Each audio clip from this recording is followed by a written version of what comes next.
Hi friends, அஸ்ஸலாமு அலைக்கும். பசங்களுக்கு தேவையான lunch box, water bottle, towel, spoon எல்லாமே வந்து நான் நாளே எடுத்து வச்சுட்டேன். அப்போ தான் வந்து காலையில் ஹரிபரியாக இல்லாமல் கிளப்பி அனுப்ப முடியும். இன்றைக்கி நம்ம மட்டன் சீரக சம்பா பிரியாணி திண்டுக்கல் ஸ்டைலில் எப்படி செய்கிறதுன்னு பார்க்கலாம். இது வந்து 1 கேஜி பிரியாணி எப்படி செய்கிறதுன்னு பார்க்கலாம். அதுக்கு நான் மட்டனை வந்து ப்ரெஷர் குக் பண்ணி வச்சுக்கிறேன். பெரிய வெங்காயம் 2 வந்து நல்லா ஸ்லைஸ் பண்ணி எடுத்து வச்சுக்கிட்டேன். ஒரு 15 போல் சின்ன வெங்காயம் எடுத்து நல்லா சதைச்சி வச்சுக்கிட்டேன். கிரைண்ட் பண்ணி வச்சுக்கோங்க.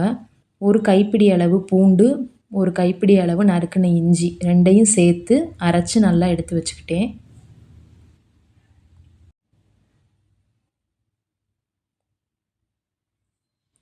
ஒரு கைப்பிடி அளவு மல்லி, ஒரு கைப்பிடி அளவு புதினா, ஒரு 6 பச்சை மிளகாய் எடுத்து வச்சுக்கோங்க.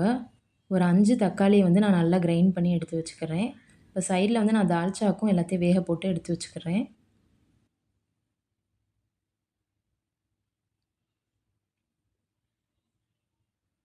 இப்போ பிரியாணி செய்கிறதுக்கு ஒரு பாத்திரத்தில் 250 ml எண்ணெய் சேர்த்துக்கோங்க. பெரிய வெங்காயத்தை ஃபஸ்ட்டு வதக்கிக்கோங்க. அதிலே பச்சை மிளகாயும் சேர்த்துக்கோங்க.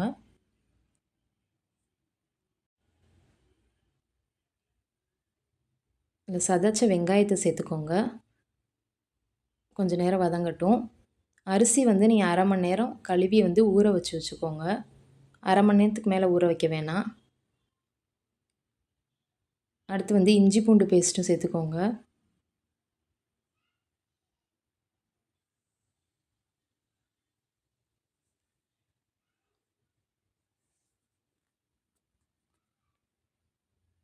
இப்போ தக்காளி வந்து அரைச்சி வச்சதை சேர்த்துக்கோங்க. தக்காளி சேர்த்து அடுத்ததுமே நீங்கள் மிளகாத்தூள் சேர்த்துக்கோங்க. அப்போ தான் கலர் நல்லா வரும். இதில் வந்து நான் 3 ஸ்பூன் மீடியம் ஸ்பூனில் 3 ஸ்பூன் வந்து மிளகாய்த்தூள் சேர்த்துக்கிறேன். சின்னதாகவும் இருக்கக்கூடாது, பெருசாகவும் இருக்கக்கூடாது ஸ்பூனு. அதில் மீடியம் சைஸ் ஸ்பூனில். அதே மாதிரி மீடியம் சைஸ் ஸ்பூனில் 3 ஸ்பூன் வந்து பட்டை, கிராம்பு, ஏலக்காய் தூள் அது சேர்த்துக்கிறேன். மல்லி, புதினா சேர்த்துக்கோங்க. உப்பும் சேர்த்துக்கோங்க. நல்லா வதக்கி விட்டுக்கோங்க. இப்போ மட்டனை நான் வந்து குக் பண்ணி வச்சுருக்கேன்.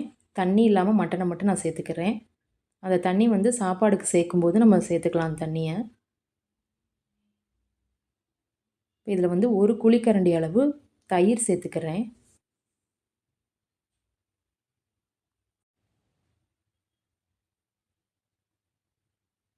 இப்போ இதுக்கு தேவையான அளவு தண்ணி சேர்த்துக்கலாம். 1 பங்கு அரிசிக்கு 2 பங்கு தண்ணி சேருங்க, சரியாக இருக்கும்.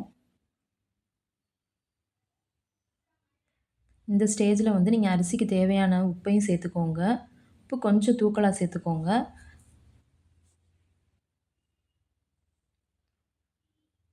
இப்போ உலை கொதிச்சிருச்சு, நான் அரிசியும் போட்டுறேன்.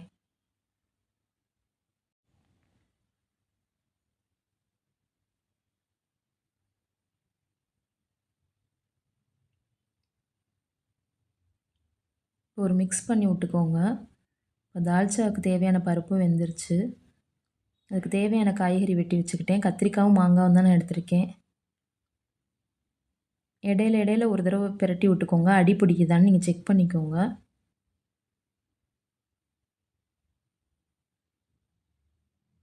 இப்போ இந்த ஸ்டேஜ் வரும்போது நம்ம தம் போட்டுக்கலாம். அடியில் ஒரு தோசைக்கல் வச்சு அது மேலே நம்ம பாத்திரத்தை வச்சு மேலே ஒரு வெயிட் வச்சு தம் போட்டுக்கோங்க. நல்லா சிம்மில் வச்சிடணும். ஃபுல் சிம்மில் வச்சு 20 நிமிஷம் வந்து தம் போட்டால் சரியாக இருக்கும்.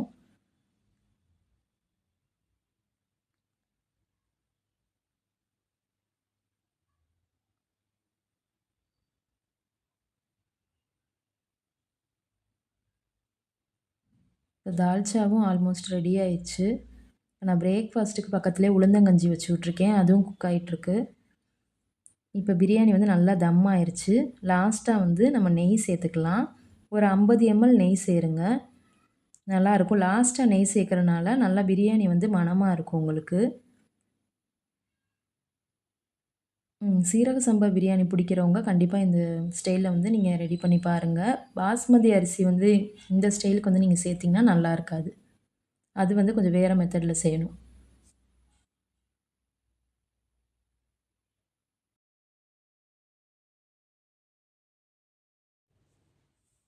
இப்போ அவ்வளோதான் ஃப்ரெண்ட்ஸ். பிரியாணி ரெடி ஆயிருச்சு. இத தான் நான் லஞ்ச் குடுத்து விட்டேன் பசங்களுக்கு. இப்போ பிரியாணி செஞ்ச கையோடயே நான் கவுண்டர் டாப்பையும் க்ளீன் பண்ணிட்டேன். அதோட கிளிப்பிங்ஸ் தான் உங்களுக்கு ஆட் பண்ணியிருக்கேன்.